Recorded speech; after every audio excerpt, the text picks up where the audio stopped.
नए साल पर एक्शन में सीएम शिवराज सिंह चौहान शाम 4 बजे मंत्रियों और अधिकारियों की बुलाई बैठक। सरकार की योजनाओं और कानून व्यवस्था को लेकर करेंगे चर्चा। छत्तीसगढ़ विधानसभा का शीतकालीन सत्र। रायपुर में बीजेपी विधायक दल की बैठक। शीतकालीन सत्र में सरकार को घेरने की रणनीति पर हुआ मंथन। पीजी शिक्षा के पाठ्यक्रम में शामिल होगी रामायण और गीता। उच्च शिक्षा मंत्री मोहन यादव ने दी जानकारी। 12 जनवरी को युवा नीति की घोषणा करेंगे सीएम शिवराज सिंह चौहान।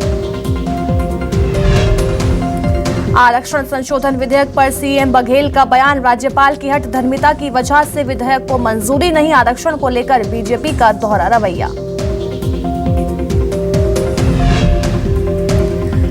बीजापुर के नक्सली इलाके में 4 लोग 8 दिन से लापता। नक्सलियों द्वारा अपहरण किए जाने की आशंका। परिजनों ने जताई चिंता। प्रशासन से मदद की अपील।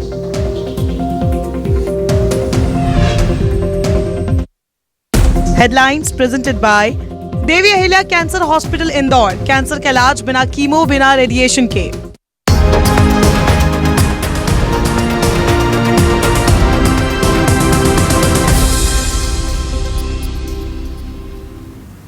नमस्कार, मैं अलीशा और आप देख रहे हैं न्यूज 24 मध्य प्रदेश छत्तीसगढ़। तो चलिए बुलेटिन शुरुआत करते हैं बड़ी खबर के साथ। खबर रायपुर से है, जहां आज से छत्तीसगढ़ विधानसभा का शीतकालीन सत्र शुरू हो रहा है। 6 जनवरी तक चलेगा विधानसभा का शीतकालीन सत्र। तो बता दें, सुबह 10 बजे कार्य मंत्रणा समिति की बैठक होने वाली है। विधानसभा अध्यक्ष डॉक्टर चरणदास महंत की अध्यक्षता में बड़ी बैठक होगी। तो मुख्यमंत्री भूपेश बघेल भी बैठक में शामिल होंगे। तो सुबह 11 बजे से शुरू होगी सत्र की कार्यवाही। तो सरकार को घेरने कल बीजेपी ने रणनीति बनाई थी। बता दें कि कल बीजेपी विधायक दल की बड़ी बैठक हुई थी, जिसमें सरकार को किन किन मुद्दों को लेकर घेरा जाएगा उस पर रणनीति बनाई गई थी। बता दें, लेकिन आज छत्तीसगढ़ विधानसभा का शीतकालीन सत्र शुरू होने वाला है। 11 बजे से कार्यवाही शुरू हो जाएगी। तो साथ ही सुबह 10 बजे कार्य मंत्रणा समिति की बैठक होने वाली है। विधानसभा अध्यक्ष डॉक्टर चरणदास महंत की अध्यक्षता में ये बैठक होने वाली है और इस बैठक में खुद सीएम भूपेश बघेल भी शिरकत करते हुए नजर आएंगे। तो 6 जनवरी तक विधानसभा का शीतकालीन सत्र चलेगा। लेकिन उससे पहले आपको ये भी जानकारी दे दें कि कल बीजेपी विधायक दल की बैठक हुई थी। बैठक में कई मुद्दों को लेकर चर्चा की गई थी। रायपुर से मेरे सहयोगी नितिन हमारे साथ जुड़ गए हैं। नितिन, आज से छत्तीसगढ़ विधानसभा का शीतकालीन सत्र शुरू हो रहा है। ऐसे कौन कौन से मुद्दे हैं जिसको लेकर विपक्ष आज सरकार को घेरेगा?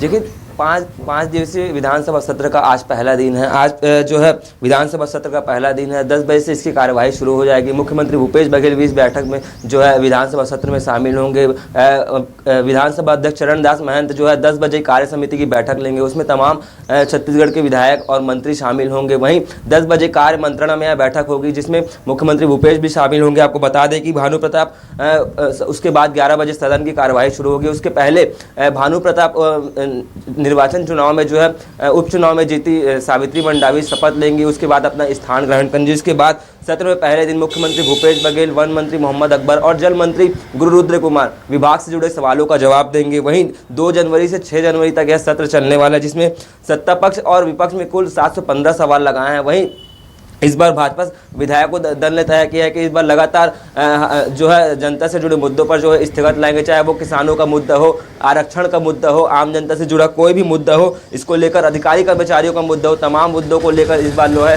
स्थगत लाएंगे और सरकार को घेरने की जो है कवायद लगातार इनकी शुरू रहेगी। तो कुल मिलाकर आज जो है 11 बजे से सदन की कार्यवाही शुरू हो जाएगी, जिसमें भाजपा विधायक जो है सरकार को घेरने की तैयारी में है। जी, सरकार को घेरने की तैयारी जो है विपक्ष की ओर से की गई है। बहुत बहुत शुक्रिया नितिन, हमें तमाम जानकारी देने के लिए। चलिए बढ़ते हैं आगे। खबर रायपुर से है, जहां शीतकालीन सत्र से पहले बीजेपी विधायक दल की बैठक हुई है। बैठक में सरकार को सदन में घेरने की रणनीति पर चर्चा हुई। आदिवासी आरक्षण विधेयक, क्राइम मामले पर घेराबंदी पर भी चर्चा की गई है। साथ ही किसानों की समस्या समेत कई मुद्दे विपक्ष उठाएगा। तो बता दें, शीतकालीन सत्र का पहला दिन हंगामेदार रहने की भी आशंका जताई जा रही है। तो आज से शीतकालीन सत्र शुरू हो रहा है। तो शीतकालीन सत्र जो है हंगामेदार रह सकता है। तो बीजेपी नेता अजय चंद्राकर ने कहा कि आदिवासी आरक्षण विधेयक पर सदन में चर्चा की मांग की जाएगी। तो वहीं चंद्राकर ने कहा कि सीएम नैतिकता दिखाकर क्वांटिफाइबल डाटा पटल पर रखें। सरकार विधानसभा की अवमानना कर रही है। यदि क्वांटिफाइबल डाटा सही है तभी आरक्षण की स्थिति साफ होगी और साथ ही चंद्राकर ने राजभवन को भेजे जवाब को विधानसभा में सार्वजनिक करना चाहिए। सरकार की पहल संतोषजनक होने पर पूरा विधानसभा राजभवन जाएगा। तो वहीं नारायण चंदेल ने कहा कि विधायक दल की बैठक में तमाम मुद्दों को लेकर रणनीति बनाई गई है। तो क्वांटिफाइबल डाटा आयोग की रिपोर्ट विधानसभा के पटल पर रखे, यह सबसे महत्वपूर्ण मुद्दा है, क्योंकि हर समाज के हर वर्ग को यह मालूम होना चाहिए और विधानसभा को मालूम होना चाहिए कि जब मुख्यमंत्री जी बोल रहे हैं कि साहब विधानसभा सबसे बड़ी है, तो विधानसभा को भी मालूम होना चाहिए कि डाटा आयोग की रिपोर्ट क्या है और किसकी कितनी भागीदारी होगी और किस आधार पर उन्होंने विधेयक के उद्देश्यों और कथन पर लिखा इस बात को। क्वांटिफाइबल डाटा आयोग के आधार पर हम इस विधेयक को ला रहे हैं करके, और विधानसभा को ही नहीं मालूम। आज हमारी विधायक दल की बैठक संपन्न हुई और विधायक दल की बैठक में 2 जनवरी से लेकर 6 जनवरी तक चलने वाले विधानसभा के 5 दिवसीय सत्र के संदर्भ में हम लोगों ने गंभीरता से विचार विमर्श किया। प्रदेश में एक नहीं अनेक मुद्दे हैं। प्रदेश में जो सबसे बड़ा मुद्दा है वो कानून व्यवस्था का है। आज जिस तेजी के साथ में इस प्रदेश में नित नए किस्म के अपराध घटित हो रहे हैं, उसको लेकर के हम स्थगन लाएंगे। किसानों की समस्याएं, आज धान बेचने में किसानों को दिक्कत आ रही है, टोकन प्राप्त करने में दिक्कत आ रही है, किसानों के समय पर भुगतान नहीं हो रहा है। किसानों की समस्या को लेकर के हम स्थगन लाने वाले हैं, विधानसभा में चर्चा। तो वहीं छत्तीसगढ़ में आरक्षण पर सियासत लगातार देखी जा रही है। आरक्षण संशोधन विधेयक पर सीएम बघेल ने बड़ा बयान दिया है। कहा कि राज्यपाल हठ धर्मिता नहीं छोड़ रही हैं, हस्ताक्षर नहीं करना राज्यपाल की हठ धर्मिता है। आरक्षण पर बीजेपी का दोहरा चरित्र है। तो सीएम बघेल की ओर से बड़ा बयान दिया गया है। बीजेपी और राज्यपाल पर सीएम बघेल ने तंज कसा है और साथ ही निशाना भी साधा है। हमारी तो पूरी तैयारी है और मुख्य रूप से बात तो यही है कि विधानसभा में पारित जो बिल है, जो विधानसभा के ही मतलब वो संपत्ति कहलाती है, वो विधानसभा से निकल के राजभवन गया है, वो बिल अटका हुआ है। सवाल हमसे पूछे जा रहे हैं। राज्यपाल को सीधा चाहिए कि यदि या तो हस्ताक्षर करे या विधानसभा को लौटाए, 2 ही काम हैं। लेकिन अभी तक के अब फिर से 2 दिसंबर की बात है, आज 2 जनवरी कल आ जाएगा, फिर से सत्र शुरू हो रहा है। तो लेकिन अभी 1 महीने बीतने के बाद भी राज्यपाल जी की हठधर्मिता है, कहिए कि पूरे प्रदेश के छात्र छात्राओं का, नौजवान युवक युवतियों का जो नौकरी करना चाहते हैं, जो पढ़ाई करना चाहते हैं, उनके भविष्य के साथ खिलवाड़ किया जा रहा है। खबर रायपुर से है, जहां 3 जनवरी को कांग्रेस की जन अधिकार रैली होने वाली है। आरक्षण विधेयक को लेकर कांग्रेस की जन अधिकार रैली होगी। तो बता दें, रैली में सभी समाज के लोगों ने शामिल होने की बात कही है। सतनामी समाज ने आरक्षण को लेकर सुझाव भी दिया। मरकाम ने बड़ा बयान दिया। आगे कहा कि 32 दिन बाद भी आरक्षण विधेयक पर हस्ताक्षर नहीं हुआ। अब किस वजह से हस्ताक्षर नहीं हो रहे हैं?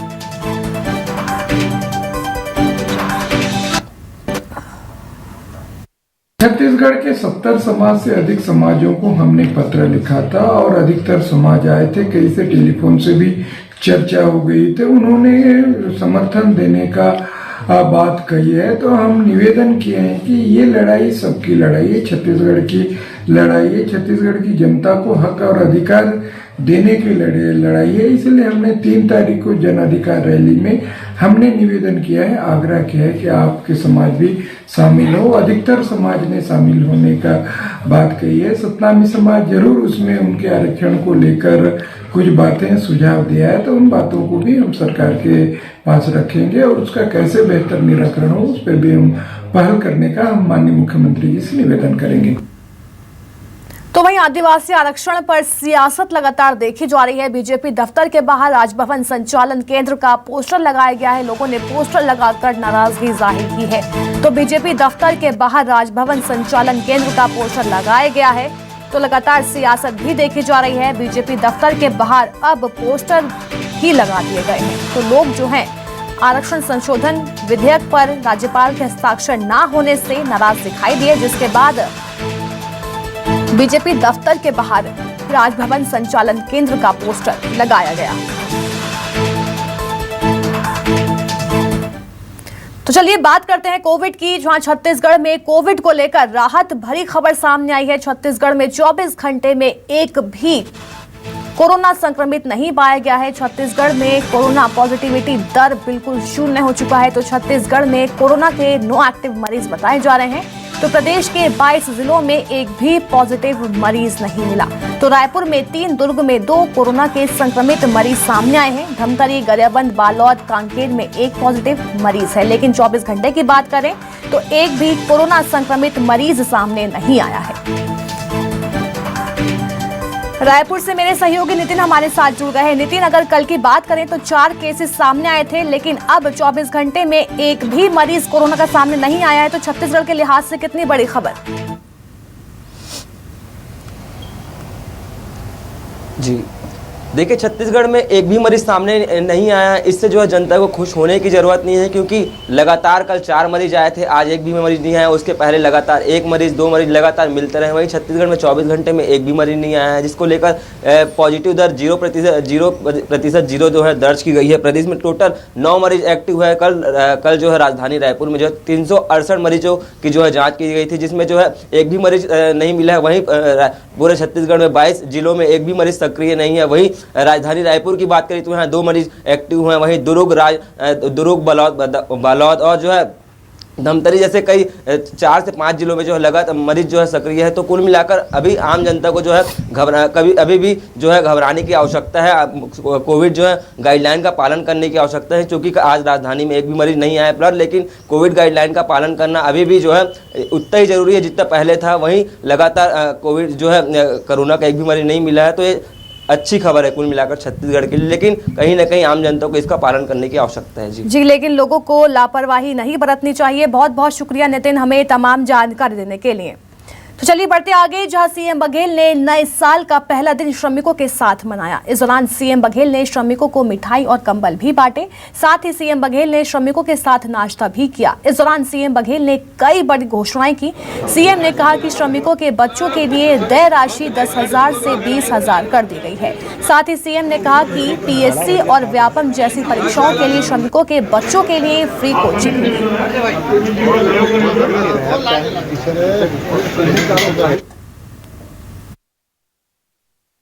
साल चौड़ी माँ के मजदूरों के साथ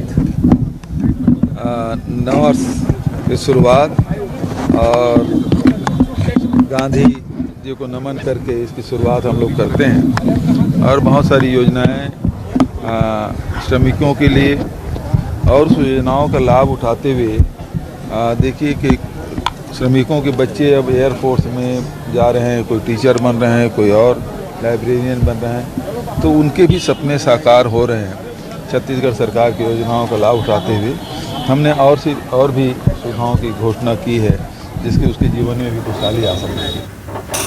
तो वहीं रायपुर के पुलिस परेड ग्राउंड में आयोजित पुलिस नववर्ष मिलन समारोह में सीएम बघेल शामिल हुए। सीएम ने 10 नए थानों का वर्चुअल लोकार्पण किया। कार्यक्रम में बड़ी तादाद में पुलिस के आला अधिकारियों के साथ ही जवान भी शामिल हुए और इस दौरान पुलिस के जवानों के साथ सीएम बघेल ने सीधा संवाद भी किया। सीएम बघेल ने कहा कि सुरक्षा व्यवस्था, अपराधों को काबू करने के साथ साथ कोरोना काल में मानवता की सेवा करने में हमारे जवानों ने देश में सेवा की नई परिभाषा गढ़ी है। सीएम बघेल ने इस दौरान मुख्य सचिव को दूर दराज इलाकों में कैंप लगाकर राशन कार्ड, आधार कार्ड, वनाधिकार पत्र बनवाने का निर्देश भी दिया। सीएम ने कहा कि बस्तर इलाके में नक्सली अब छोटे इलाके में सिमट कर रह गए हैं।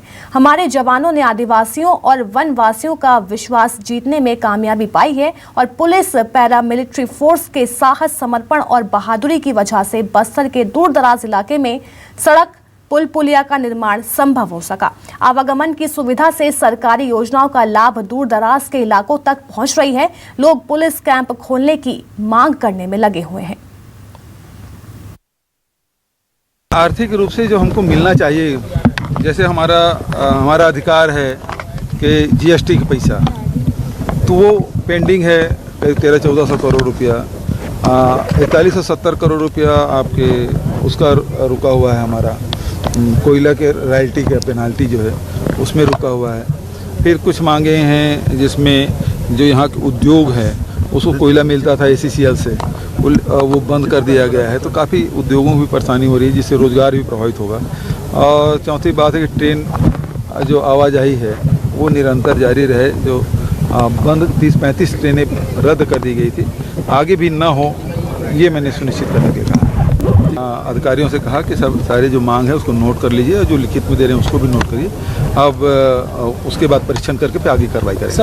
अधिकारियों से कहा कि सब सारे जो मांग है उसको नोट कर लीजिए और जो लिखित में दे रहे हैं उसको भी नोट करिए, अब उसके बाद परीक्षण करके फिर आगे कार्रवाई करेंगे। हमारे मजदूर साथियों के साथ चाय नाश्ता भी और उनके लिए घोषणाएँ भी, और उसके बाद अभी पुलिस के जो जवान हैं हमारे STF के हैं, DRG के हैं, पैरामिलिट्री फोर्स है, उनके साथ कार्यक्रम हुआ जिसमें गृह मंत्री जी, संसदीय कार्य मंत्री जी, CS, DG सभी लोग उपस्थित थे और सभी लोगों ने अपना अनुभव साझा किया।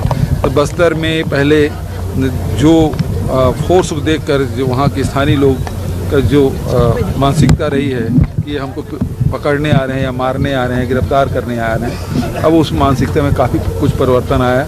एक मित्रवत उनका व्यवहार हुआ है, तो दोनों तरफ से ये तो परिवर्तन आया है, जिसमें अब सड़कें भी बन रही है, जिसमें टावर, मोबाइल टावर भी लग रहे हैं, जिसमें PDS साहब भी है, आंगनबाड़ी केंद्र है, स्कूल है, बाज़ार है, ये सारे निर्माण हो रहे हैं। तो काफ़ी कुछ परिवर्तन अब बस्तर में देखने को मिल रहा है। तो सारे अधिकारी और जो पदस्थ जवान हैं वो सब अपना अनुभव साझा कर रहे थे। इस कैंप 1 साल के भीतर में रिकॉर्ड कैंप हम लोगों ने खोले और वो अंदरूनी क्षेत्रों में खोले, जो नक्सल प्रभावित क्षेत्र था।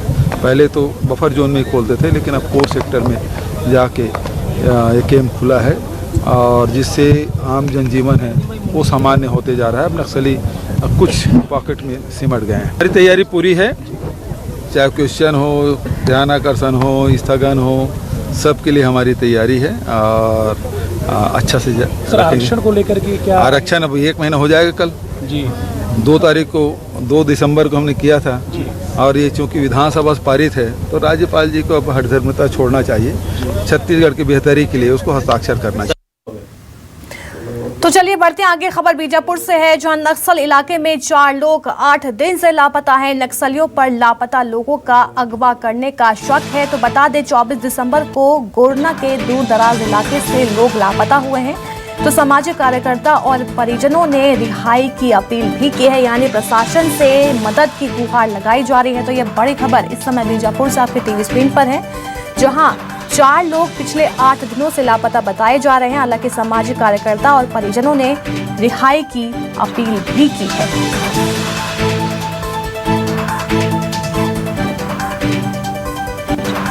लेकिन फोन से बात हो जाता था। तो जैसे कि अभी नहीं आ रहा था, किस प्रकार की चिंता, क्या अपील करना चाहोगे आप? कहीं भी रहे, कहीं से भी मतलब पता चल जाए, कहीं भी रहे तो हमारा सही सलामत रहे और उनको हमारी आवाज़ चले जाए तो कहीं भी रहने से आ जाए। तो निवेदन है, मेरी अपील है, उनको रिहा किया जाए या फिर उनको छोड़ दिया जाए। मैं ये नहीं कह रही हूँ कि माओवादी एक संगठन उनको अपने कस्टडी में रखा है, ये मुझे नहीं पता, लेकिन इन बहनों के बताए अनुसार तो वो उस इलाके के अंदर में हैं। तो मेरा सब संगठन से भी, माओवादी के संगठन से भी मेरी एक निवेदन अपील है, अगर उनके कस्टडी में या अगर नहीं भी हो वो भी प्रयास करे ये बहन के पति को रिहा करने के लिए और वहाँ से उनको इस बहन के पास भेज दिया जाए, क्योंकि ये बहन पेट से है और एक बच्चे को लेके इतनी दुखदायी होकर रो रही है। खबर कोरबा से है, जहां न्यू ईयर पर रफ्तार का कहर देखा गया है। जिले में 2 बड़ी सड़क दुर्घटनाएं हुई हैं। कार और बाइक के बीच भी टक्कर देखी गई। हादसे में एक युवक की मौत हो गई तो 4 लोग जख्मी बताए गए। हालांकि जख्मियों को अस्पताल में भर्ती करा दिया गया है। तो न्यू ईयर पर लगातार प्रशासन भी मुस्तैद था, लेकिन उसके बाद भी 2 बड़ी दुर्घटनाएं हुई हैं और इस दुर्घटना में एक युवक की मौत हो गई तो 4 लोग घायल भी बताए गए। हालांकि घायलों का इलाज इस समय किया जा रहा है।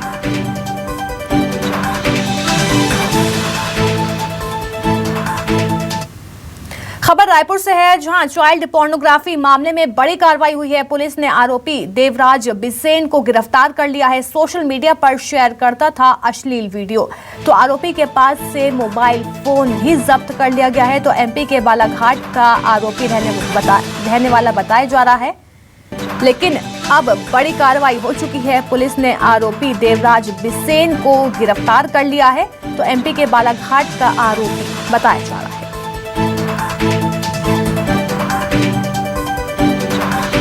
तो सोशल मीडिया पर अश्लील वीडियो शेयर करता था, जिसके बाद पुलिस को इसकी भनक लगी, लेकिन पुलिस ने बड़ी कार्रवाई करते हुए आरोपी को गिरफ्तार कर लिया है।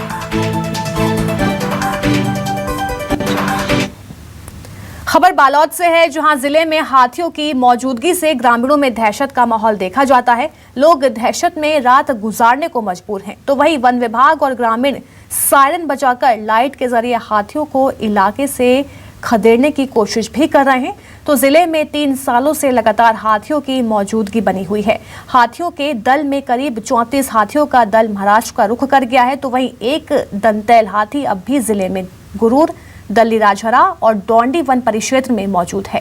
हाथी फसलों को नुकसान पहुंचा रहे हैं। तो वन विभाग से मिली जानकारी के मुताबिक 3 सालों में हाथियों के हमले से 5 ग्रामीणों की मौत भी हो गई है, जबकि 1 शख्स घायल हुआ है। सरकार के नुकसान के मुआवजे जारी भी किए गए हैं।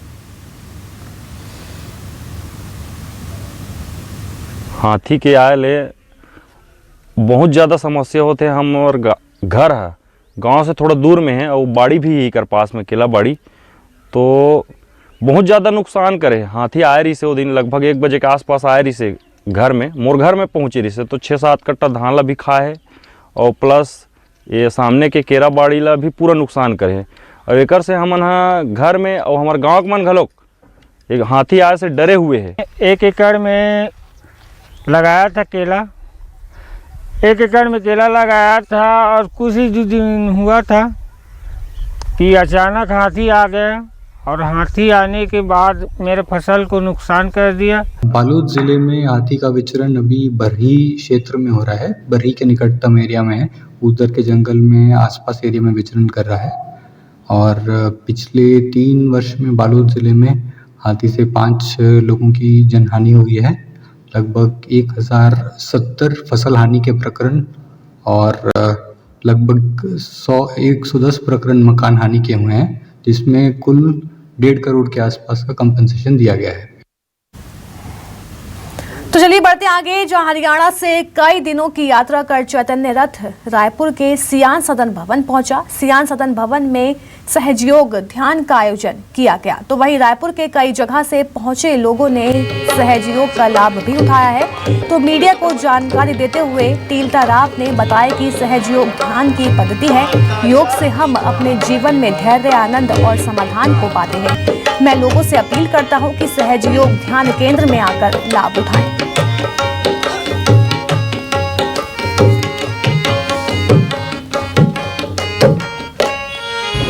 लोग जो है ना अभी जागरूक जो नहीं हुए, उनको जागरूक कराने के लिए आए हैं। और जो हमारा आत्म साक्षात्कार, जो हमारे अंदर की ऊर्जा है ना, उसको हम कैसे उसका ऊपर तक लेके जाए।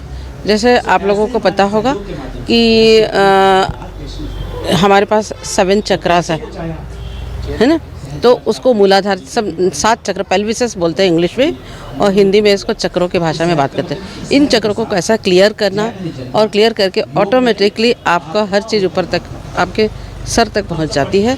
इसके बारे में एक कार्यक्रम किया जा रहा है, जिससे कि आपको आंतरिक संतुष्टि पूरी मिलेगी, मानसिक शांति रहेगी, शारीरिक शांति भी रहेगी। सहज योग ध्यान के माध्यम से श्री माता जी की कृपा से किसी भी मानव के साधक की कुंडलिनी का जागरण सहज रूप से हो जाता है। और उस कुंडलिनी के जागरण को व्यक्ति अपने हाथों पर और अपने सर के तालू भाग पे ठंडी ठंडी चेतन लहरों के माध्यम से और उंगलियों पे कुछ चुभन या झिंझनी जैसा एहसास होता है, वो उसका शुरुआत होती है, वो प्रारंभ है उसका। जो बीज हमारे अंदर कुंडलिनी माँ के रूप में है, उसका अंकुरण श्री माता की कृपा से होता है। और नियमित रूप से 10 मिनट सुबह 10 मिनट शाम को ध्यान करने से ये हमारे पूरे नाड़ी तंत्र को पूरा जागृत करता है, स्वच्छ करता है। तो जितनी भी हमारे आपके जीवन के अंदर समस्याएं हैं, चाहे शारीरिक हो, मानसिक हो, आध्यात्मिक हो, वो नियमित ध्यान करने से दूर हो जाती है। बीमारियां भी अपने आप चली जाती हैं। खबर कोंडा गांव से है, जहां उस वक्त गहमा गहमी का माहौल हो गया जब नाराज ग्रामीणों ने एक पुलिस अधिकारी को बीच रोड पर दौड़ाने लगे। सूत्रों से मिली जानकारी के मुताबिक शनिवार को चीज डोंगरी गांव में एक बुजुर्ग महिला के साथ मारपीट करने वाले युवक को पुलिस आरोपी बनाकर उठा ले गई। कार्रवाई से नाराज ग्रामीणों ने जिला मुख्यालय पहुंचकर कोतवाली का घेराव करने की कोशिश की, तो इस दौरान पुलिस और ग्रामीणों के बीच झूमाझटकी देखने को मिली है। तो एसडीओपी ने बताया कि ग्रामीणों को समझाइश देकर गांव भेज दिया गया है। अपराध दर्ज हुआ था जिसमें एक आरोपी को गिरफ्तार करके जेल भेजा गया था, जिसमें गांव वाले अपनी कुछ मांगों को लेकर थाना आए हुए थे। कुछ विवाद की स्थिति उत्पन्न हुई थी, जिसमें गांव वालों को हमारे द्वारा समझाइश दी गई। गांव वाले उसके बाद मानने के बाद गांव वाले वापस हो गए।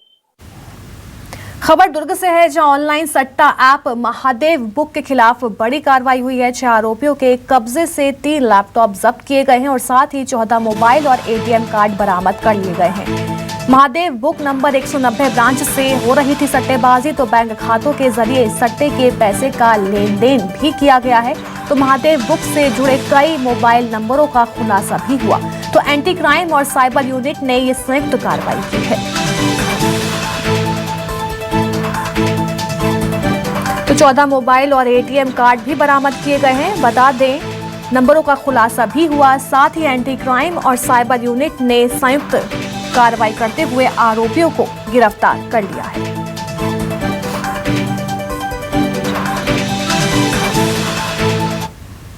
तो चलिए फिलहाल के लिए बस इतना ही। बने रहिए न्यूज़ 24 मध्य प्रदेश छत्तीसगढ़ के साथ।